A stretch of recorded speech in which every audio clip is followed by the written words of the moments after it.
like to have a background.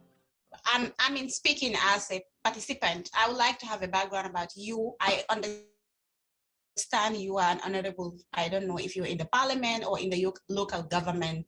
If you can give us a background about your journey, how you get into parliament. It's parliament, right? No. It's not even parliament or local government, but I'll give a brief history. So my name is Ruth K. Kangwa. Some people call me K, some people call me Ruth. And I am a youth activist and a young politician in Zambia. I recently stood in the elections that we just had 2 weeks ago. And I stood as an independent candidate. Unfortunately, this time around, we were unsuccessful because we attempted to start out at local government level. I'll start first by stating that it's not very easy for women, more especially that you're a youth, to penetrate the political spaces in Zambia. Some of the challenges that you do face is that the older generation tend to think that we are still too young to penetrate the political spaces or to hold political offices, such that you find that young people are excluded from decision-making positions. I'll give a brief history of how my candidature went and how I found myself independent. Is prior to election time, I did belong to a political party because I knew that I wanted to stand, and I had to prepare that in as much as I am a youth activist and I champion our agenda, the goal for more youth to be in governance spaces. I belong to a social movement called Youth for Parliament. But with my focus area that I champion for more young women in these political spaces, or even at tertiary level of university, where they can belong to unions and so on and so forth, is that when I did find myself declaring that I have to be partisan, because I picked out that the pattern in Zambia is for you to be successful and win an election, you somewhat have to align or belong to a political party. It was a very difficult decision because I had to kind of step away even from my youth activism so that I do not dilute what our youth movement represents. Least somebody thinks that we're funded by the opposition or the ruling government and so on. And when I did decide to stand for primary elections, which you go through before the actual general election for you to be adopted by the political party, it is unfortunate that I was actually left out on the basis that they thought, number one, I'm a woman because I live in a semi-rural agricultural area, and they thought I'm a woman who's inexperienced, I'm new to the scene. I must give up my space in which I was going to be given that adoption certificate to the ward chairman who's a bit older. And I found myself in a space thinking, this was my first shot at politics, but should I not stand, how am I going to register my presence on the political scene? I was told, no, just wait for 2026 when we have our next election, you can stand as a councillor. But to be honest, as a youth who champions and has the goal on getting into parliament, I thought giving a shot at councillor level and then being told by a political party, you must wait to be a councillor in 2026 is going to waste my time. I had to be rebellious such that I had to even resign from the political party, lest I get expelled. And I had to stand as an independent candidate. But in standing independent, I grew a lot of confidence in the past 3 months of campaign time that we've had, in which I realized a lot of lessons. Number one, for young people, is that in order for us to change some of these societal status quos, we kind of have to challenge them. I had to take the risk, even if the opposition party then, which is now the ruling government, it's called the UPND, even if I had belonged to them prior because I wanted to stand, I had to take the risk of exiting and fighting against them because they became my political opponents. And we were 3 candidates during this time, and I'm just very grateful for the lessons that I got, more especially that young people, you need to demand for your spaces. You will not be given these spaces. Young women, more especially, as participants in this breakout room, I will want to encourage you that no one is going to give you a silver platter, or you mustn't even dare sleep your way to the top for you to get an adoption certificate, or for you to be elected into office, because it waters you down for the agenda that you want to champion for an Africa that is very inclusive of more young people in decision-making positions. The second point I'd like to stress, factor from the lessons I picked out, is many people think that I've gotten offended that I came out second place, even beating the previous ruling government's candidate who had more money, more whatnot. What I learned is that in Zambia's election, because Zambians were crying for change, it was a lot of a protest vote. And I did not take any offense with the fact that I came out second, when I knew that I was close to getting victory of the local government seat as ward councillor. But what I picked out as an independent is both political parties got to see that I had to shake their structures, because people were looking at, if we listen to what Dr. Moyo had stated, that when we're picking leaders in Africa now, we must be able to see their quality, what they're going to bring, what they're going to deliver. Even if the councillor had won, that belongs to the UPND, which is now the ruling government, in as much as he knew that he does not have the capabilities or the capacity, he may be older, he may have gotten into office now, but here's a case of him calling Ruth now to stretch out and say, please, can we work together? We belonged to the same party previously. Can you share with me the ideas of what you wanted to do to the ward and help the youth and the women in this area?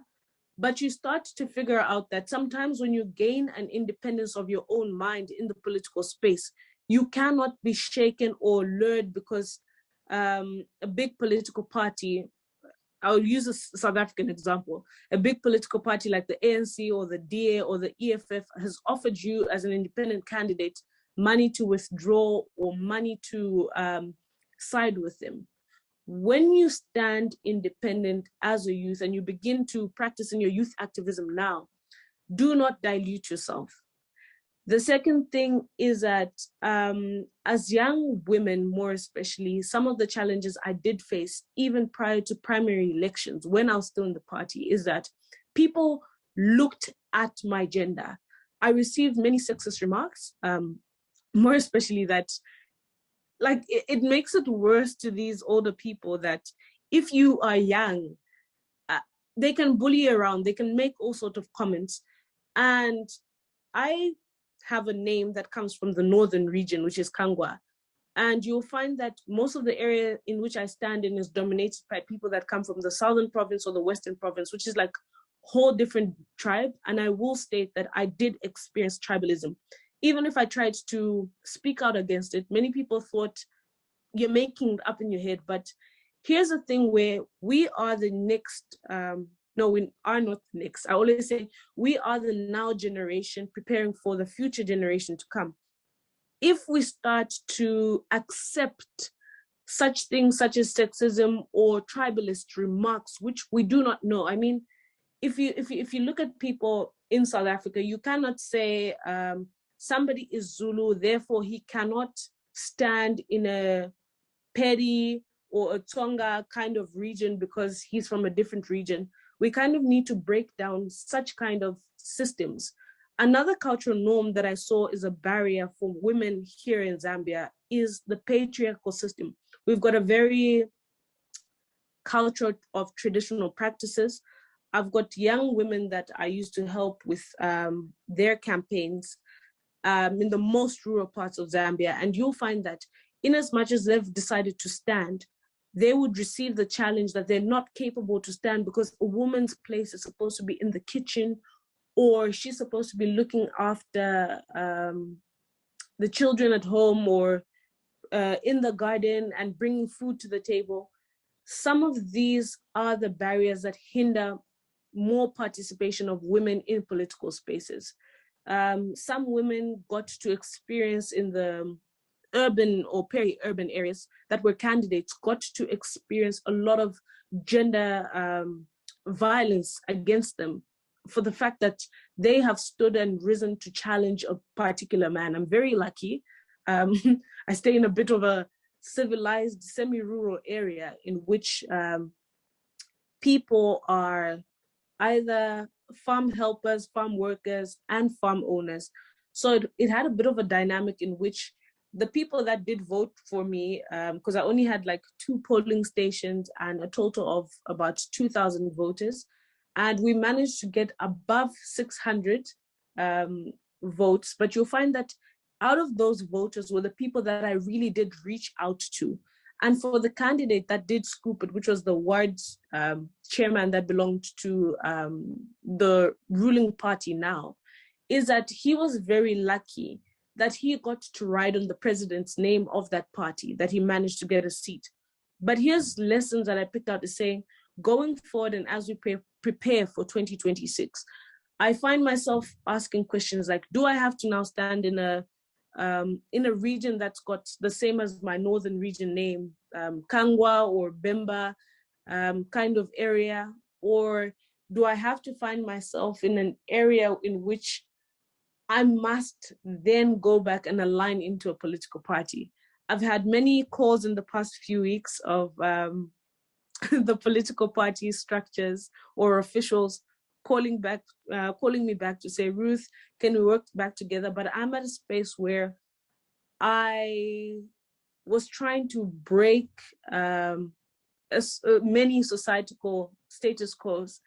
I feel that I need to continue on the journey of youth activism and not be diluted, because should I get back into that system of having to actively belong into a particular political party, I feel like as a young woman, they may silence me, but I'd rather here on champion for what we need to see to increase the numbers of more young people at local government level, more young people in parliament. I'll tell you that the numbers as at the previous election that we had in 2016 is youth in Zambia represented 1%, which we only had 3 members of parliament. And trust me, they're all above the age of 32. By the time they're finishing their term, they exited the youth phase.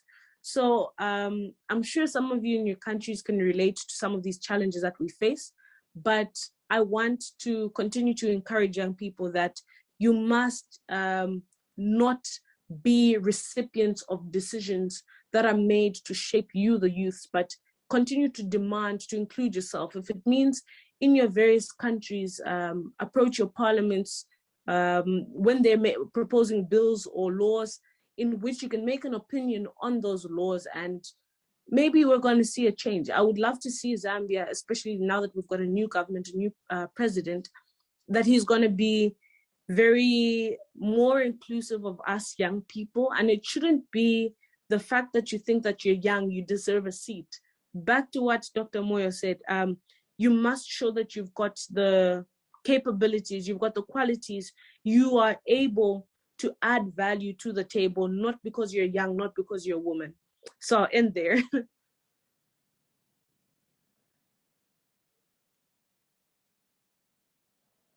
Thank you, Ruth, for sharing your experience.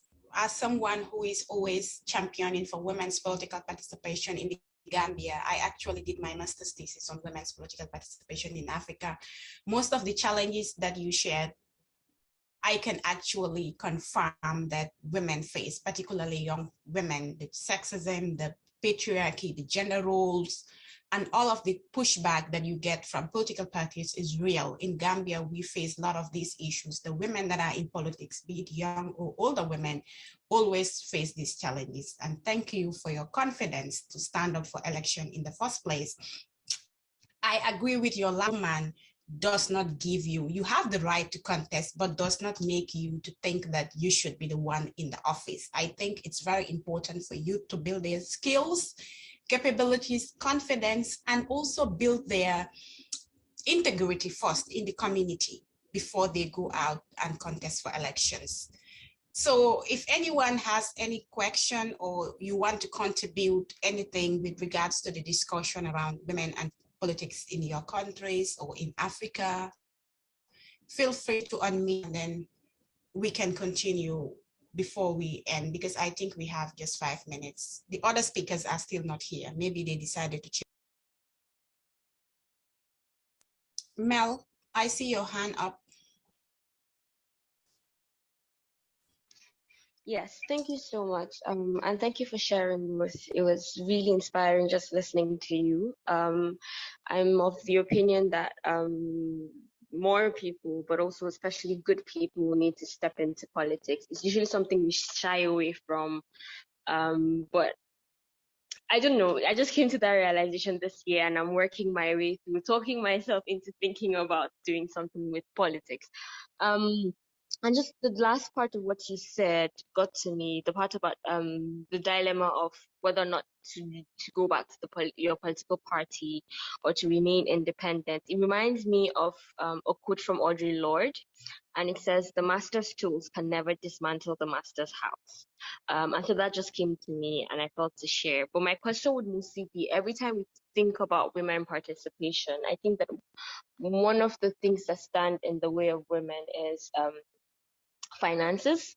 Money. Elections are very expensive to run, but they're also very expensive to run for. So how can we, as a society, as youth organizing, how can we subvert, I guess, circumvent the financial needs? Because as we've already agreed upon, as youth we're poor, as women we're even poorer. How can we tackle finances being in the way of women, good people, youths running for office?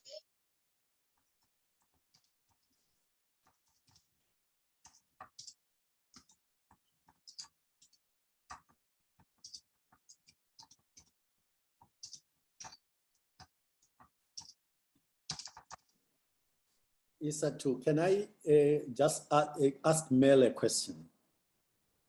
Sure. Anyone who wants to Mel, ask. What is money used for in elections?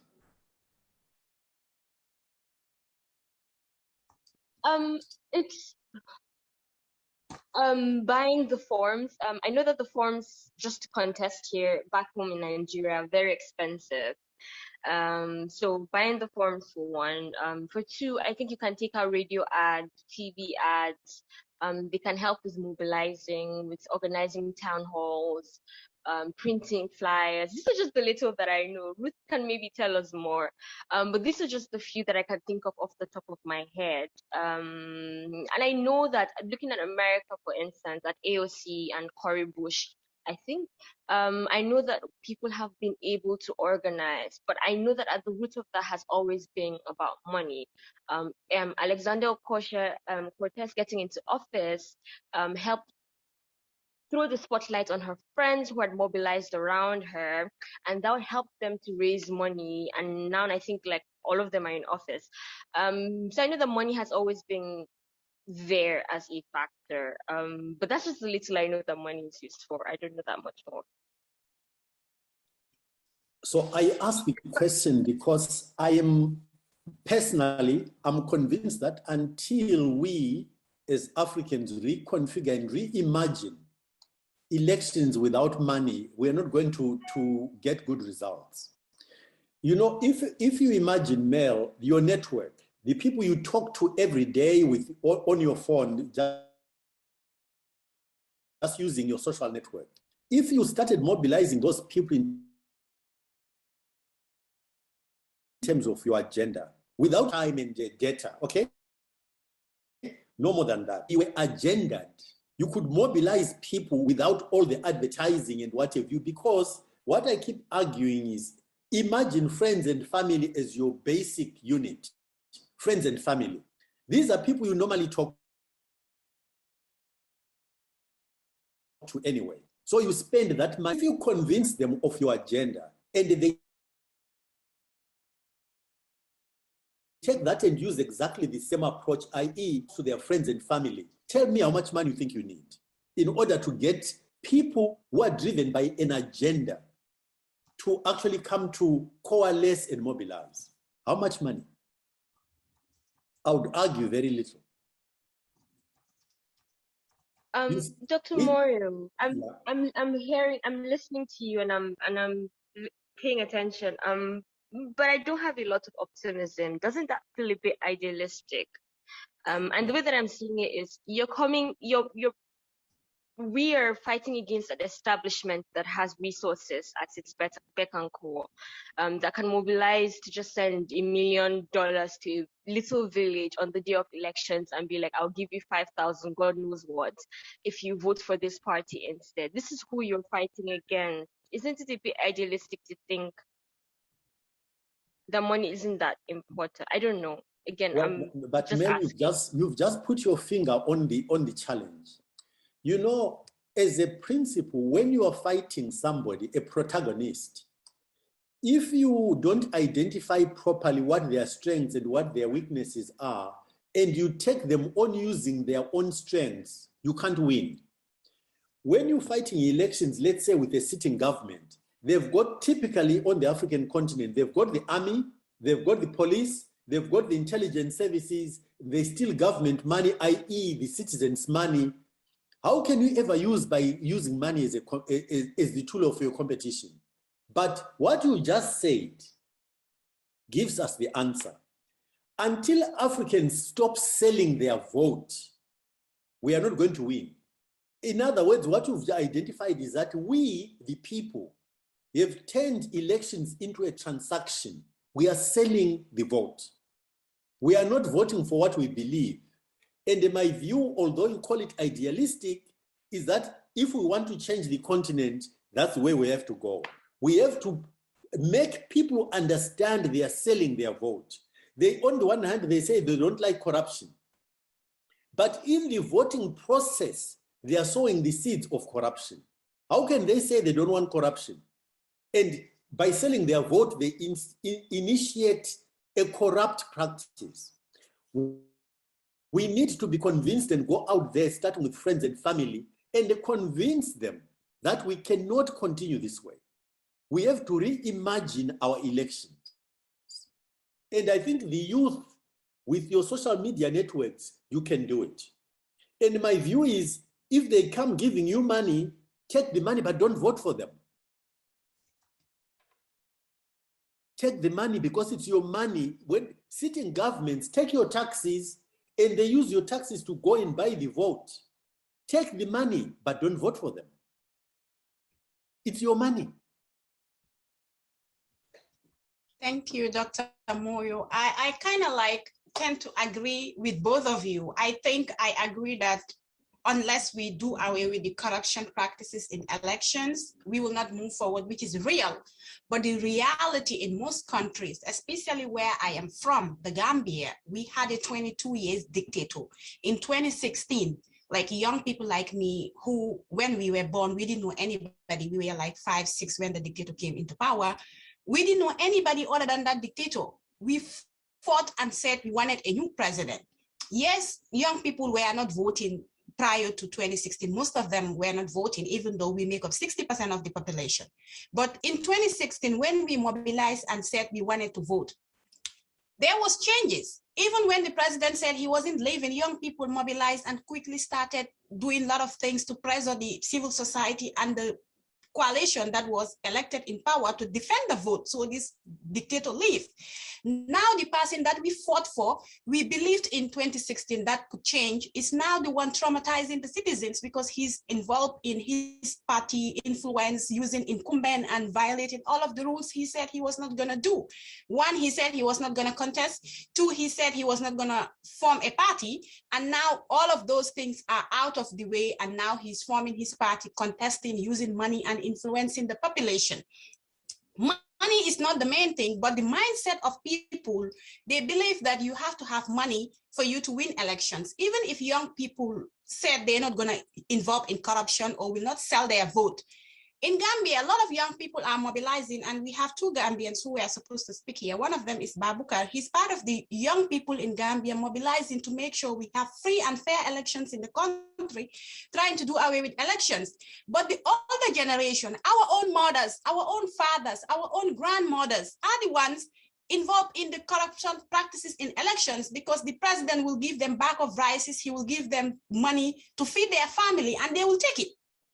So it's very hard to do away with corruption in Africa. And for young people, like Mel said, I see from the perspective that it's not like young people want money to involve in corruption.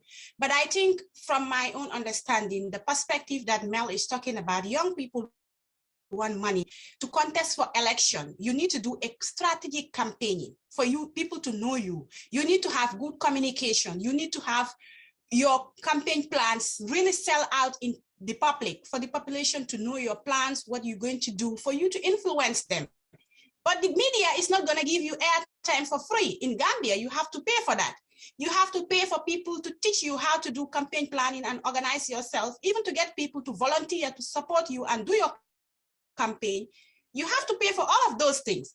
And if the political party doesn't support you, like in Ruth's case, because they wanted you to give somebody a chance, you decided to go and contest independent, you're not going to have resources to do all of those things. So I think definitely we can't rule out money in this case. And I'm talking about money, not from the corruption part of it, but money to do an effective campaign. It's required, which mostly young people don't have. I see Ruth's hand up.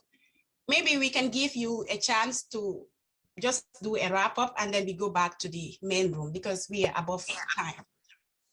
Okay, it's just a brief touch up on both school of thoughts of Dr. Moyo and Mel. I'll start with Mel.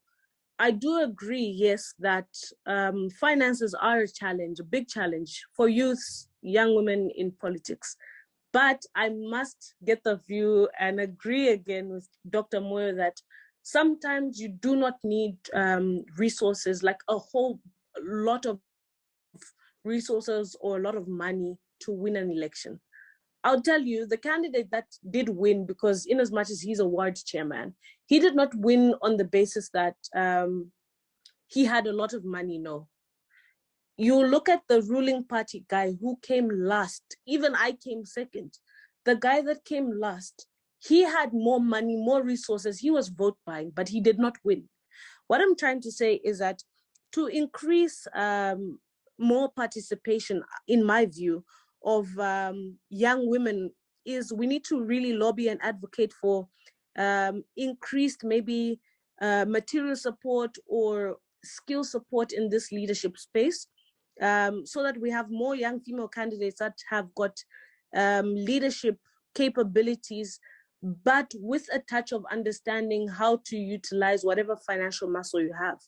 I'll tell you, I thought that standing on a political party, they're going to fund you, but not all political parties are even able to fund. The most they'll stretch out is for your posters. I walk away head high in this election because I'm not with any pain that, yes, I was very close to winning. I am the kid they used to call me, that was popular on the ground. But I did not go in so much thinking that I'm a kid, I have money. I did not have any finances. I did not spend much, but I focused on the message, giving people the hope I could give. And I feel that we need to be able to mobilize women and communities to really rally and drum up support for women who may aspire at local government level, as mayors, at parliamentary levels in their communities, and also to do a lot of conduct a lot of leadership seminars for prospective women that want to stand, current women. I always say that it would be very nice, especially here in Zambia or across Africa, to have a lot of intergenerational dialogues with those who aspire. Maybe if we're able to share the challenge face or have managed to win through these governance spaces or political spaces, maybe we can increase the numbers. It's not always about money. Yes, politics has been commercialized a lot, but I would like to say I'm a testimony of somebody who got into the space. Like Dr. Moyo said, when you've got a circle of friends, family, those you've already reached out, they know what your goal is. But we had to do a lot of it was more like, these pyramid schemes that we hear of. You have to recruit somebody else. in particular areas, you'd have to pour into, maybe in zone A, I would have to speak to a particular influential individual, let him buy into my message. And he does the work on my behalf and pass on the message, look for 10 other people. In those 10 people, each of those 10 people look for more 10 people, like a whole little tree branch thing. So I will say that, yes, Africa is yet to get out of the commercialization of politics, with the great suggestions that Dr. Moyo has given, but having a lack of finance in a political campaign as it is now in Africa, really from participating in political spaces.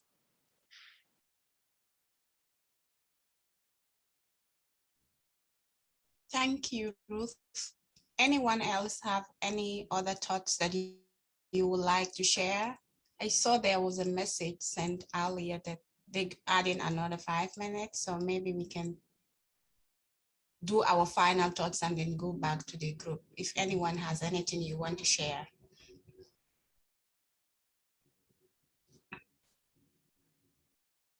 Mr. Can I just maybe, if there's nobody, especially to Mel, just say to Mel, I absolutely understand, and I'm not saying you don't need money.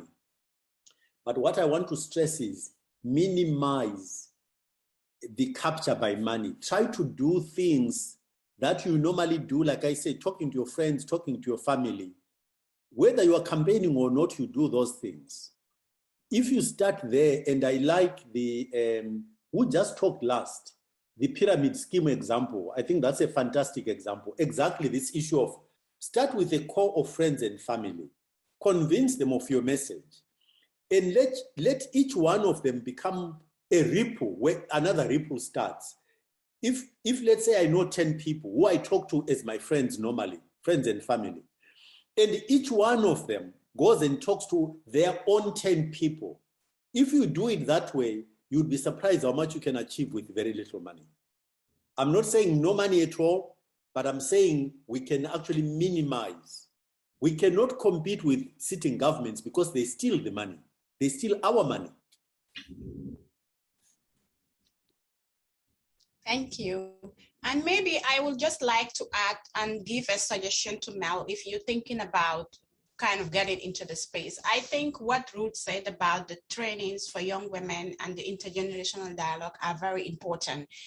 Something we did in the Gambia in the parliamentary elections in 2017, after the new president took over, after the dictator left, we had these young people who were kind of like really interested to go and mobilize and encourage other young people to run for office.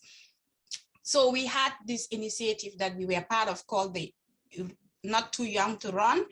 What we did, we worked with the National Youth Council of the Gambia. We had young people who were interested, maybe like yourself, maybe not now, but if you're thinking about it in future, you want to run for office. So we have young people like that who said, oh, I want to get into the space. There is a new president. There is democracy now. Maybe things will be better. We should go start from the local councils and the parliament. But they don't know how to start, or they don't even know like whether if they go into the political parties, they will support them, because political parties have been, they have older people who have been trying to contest for years, like decades. They never got selected. So when the new opportunity came, they thought political parties might not look after young people, but will be more interested to put up candidates who are older, more experienced, and they have been in the space for like years. So we said we were going to put up independent candidates through the National Youth Council and the Not Too Young to Run campaign. We organized trainings, had young people together in these meetings with people that are more experienced in politics. They train them, teach them campaign strategies, teach them how to mobilize and do communication. And like Dr. Moyo said, most of those young people also have their fellow young people and friends and family who are more experienced into most of the things that we need, like communication professionals, people that are public speakers, people that are doing grassroots work, they know how to mobilize. Those people were recruited to become volunteers to support these candidates. So we utilize the resources that we have, the friends, the social media networks, to help these young people to go for elections. Some stood under independent candidates, others stood under political parties, and the ones that were fortunate for their parties to nominate them after the primaries, or they won their party's primary, some of them got into parliament. But we also had independent candidates who, through the help of this Not Too Young to Run and the Youth Council, were able to get into parliament. We at least have 2 people in parliament who actually didn't have resources, but through this initiative and help and the trainings that they have received, like you can have volunteers who will do work for free, not really for free, but to support your campaign and do things that you need to pay for. If somebody is to run your social media campaign, you can have volunteers. I was part of a team. We supported a youth candidate for the mayoral election in my municipalities. I will say almost 80% of the work was done by young people, volunteers, people that are good in social media. You run the social media platform. People that are good in grassroots, you go in the community and do that. And people that are good in finance, you go and mobilize resources from $1 people, like individuals, and not big people that will come and corrupt you later. Even though our candidate didn't win, he was an independent, but he really came out well and strong. People recognize him, and most people buy into his strategies and the things that he was talking about. And the current mayor, the one that got elected, it's also a young person. He came from a political party, but he's doing most of the things that our candidate wanted to do, which is good. So I think sometimes you can utilize the existing structures and utilize people that are interested and willing to support to go ahead and do your campaign. It looks like we're about to be kicked out. We only have a few seconds. So thank you all for volunteering to participate on speaking and asking questions. And thanks, Ruth, for sharing your feedback. And we'll see you.